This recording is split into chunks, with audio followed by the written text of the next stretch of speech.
Bien, bonjour à tous, on se retrouve pour la fiche 07 du cours. Ici, concevoir et exploiter une simulation dans le cadre d'une loi uniforme, interpréter espérance et écart type dans le cadre d'un grand nombre de répétitions. Alors ici, vous avez dû normalement faire l'activité exercice 163, je ne reviens pas dessus. On va nous intéresser au cours, et donc on va parler de la loi uniforme. L'idée de la loi uniforme, c'est la suivante, c'est que si on prend un nombre au hasard compris dans l'intervalle AB, tous les nombres ont la même probabilité d'être choisis. Ce qui fait que notre variable aléatoire x qui suit une loi uniforme sur AB, on va la voir lorsque, pour tout intervalle i inclus dans AB, la probabilité de l'événement x appartient à i, c'est l'aire du domaine, ici, des points m de coordonnées x, y avec x appartenant à i et y entre 0 et f de x, où f c'est la fonction 1 sur b-a constante. D'accord? Et égale à 0 ailleurs. Cette fonction, on appelle ça fonction de densité de la loi uniforme. Hop. Alors, on a plein de propriétés à voir concernant cette loi uniforme. Première propriété qui va nous permettre de faire les calculs de probabilité dans le cadre d'une loi uniforme. La probabilité d'être entre deux valeurs x1 et x2, c'est comme dans toutes les fonctions à densité, toutes les probabilités ayant des lois à densité, c'est l'intégrale entre x1 et x2 de la fonction de densité ici, 1 sur b-a dt. On fait le calcul, on trouve x2 moins x1 sur b-a. Plus simplement, vous prenez pas trop la tête dans le cadre de la loi uniforme.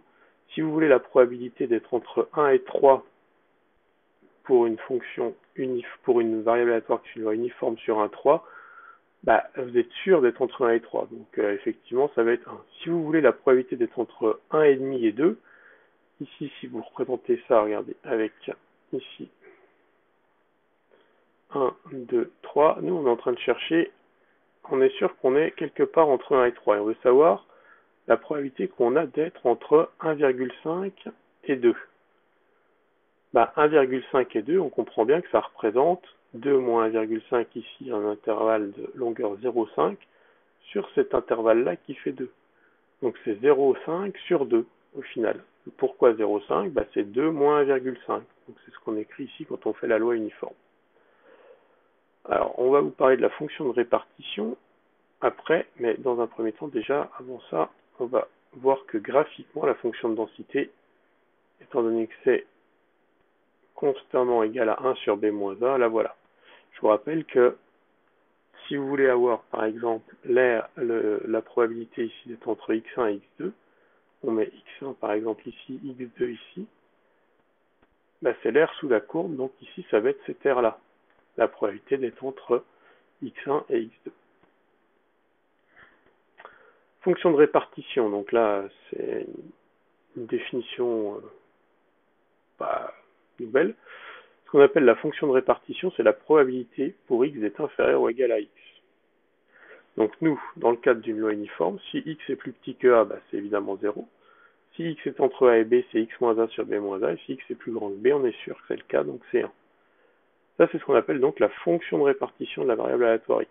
Graphiquement, c'est l'aire du domaine, ici délimitée par la fonction de densité sur l'axe des abscisses, par la fonction de densité et sur l'axe des abscisses. L'axe des abscisses est à droite d'équation x égale t, c'est-à-dire que ici, ce qu'on aurait, hop, si je reprends le graphique, pour un certain x ici, j'aurais dû mettre f de x, ça aurait été... ah oui, non, f de t, parce qu'après je mettais... Donc c'est là où j'aurais dû mettre dt, ça aurait été plus clair, je pense. Si j'ai mis dt partout, on s'y perd des mots dans les variables. Donc ici, si j'ai un certain t, là ce que je suis en train de déterminer quand je fais f, c'est cette aire-là, plus ici le 0.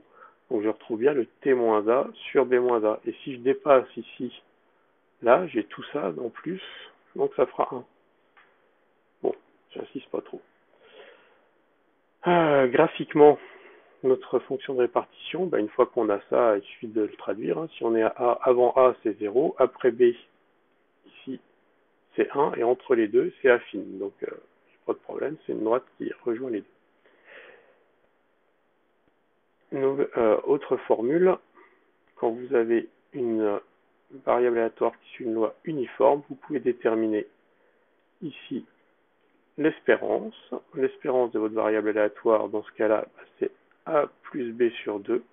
La variance, b moins a au carré sur 12, et l'écart type b moins a sur 2 racine de 3. Petite remarque sur l'interprétation de tout ça.